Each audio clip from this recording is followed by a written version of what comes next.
രാഹുൽ മാങ്കൂട്ടത്തിനെതിരായ ലൈംഗിക ആരോപണ കേസിൽ കോൺഗ്രസ് നിലപാട് മയപ്പെടുന്നു. രാഹുൽ MLA സ്ഥാനം രാജിവെക്കേണ്ട നിലപാടുമായി കൂടുതൽ നേതാക്കൾ രംഗത്തെത്തി.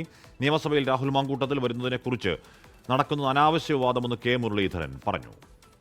ഞാൻ പറയുന്നത് അന്വേഷണം നടക്കുന്നതിന് മുമ്പ് വിധി കൽപ്പിക്കേണ്ട കാര്യമില്ല. അനുകൂലം പ്രതികൂലമൊന്നുമില്ല. ഇപ്പോൾ ഒരു അനാവശ്യ വിവാദമാണ് സഭയിൽ ചെല്ലുമ്പോഴുള്ള അവസ്ഥയെക്കുറിച്ച്. അതിനെക്കുറിച്ചൊരു ചർച്ച ചെയ്യേണ്ട ആവശ്യമില്ല. കാരണം രാഹുൽ മാങ്കൂട്ടത്തിൽ അവിടെ ചെല്ലുമ്പോൾ ഒരു അൺഅറ്റാച്ച്ഡ് മെമ്പറാണ് അദ്ദേഹം.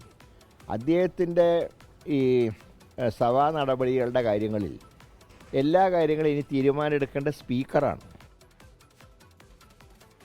അതിനിടെ രാഹുൽ മാങ്കൂട്ടത്തിനെതിരായ ലൈംഗിക ആരോപണത്തിൽ ഇരകളുടെ മൊഴി ഉടൻ രേഖപ്പെടുത്തും. വിവരങ്ങളുമായി ഷഫീദ് റാവുത്തർ ചേരുന്നു. ഷഫീദ്, ഈ തേർഡ് പാർട്ടി പരാതിക്കാരുടെ മൊഴി രേഖപ്പെടുത്തൽ ഒരുപക്ഷെ എളുപ്പമായിരിക്കും.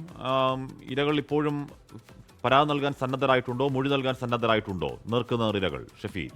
ഹഷ്മി, ഈ വിഷയത്തിൽ പോലീസിനെ സംബന്ധിച്ചിടത്തോളം, അന്വേഷണ സംഘത്തെ സംബന്ധിച്ചിടത്തോളം വലിയ ചലഞ്ചുകളുണ്ട്. നിലവിൽ ആദ്യഘട്ടമെന്ന രീതിയിലാണ് ക്രൈംബ്രാഞ്ചിന്റെ പ്രത്യേക അന്വേഷണ സംഘം DGPക്ക് നൽകിയ പരാതിയുടെ അടിസ്ഥാനത്തിലുള്ള പരാതിക്കാരുടെ മൊഴിയെടുക്കുന്നത്. അഡ്വക്കേറ്റ് ഷിൻഡോ എന്ന് പറയപ്പെടുന്ന എറണാകുളം സ്വദേശിയുടെ മൊഴി ഉടൻ രേഖപ്പെടുത്തും. തിരുവനന്തപുരത്തെ ക്രൈംബ്രാഞ്ച് ഓഫീസിലാണ് മൊഴിയെടുക്കൽ.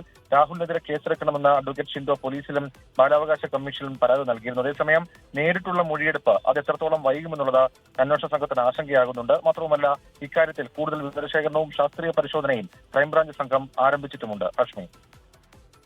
ഓക്കെ, ഷഫീദ് റാവുത്തറാണ് വാർത്തയുടെ വിവരങ്ങൾ നൽകിയത്. പരാതിക്കാരുടെ മൊഴി ഉടൻ രേഖപ്പെടുത്താൻ പോകുന്നുണ്ട്.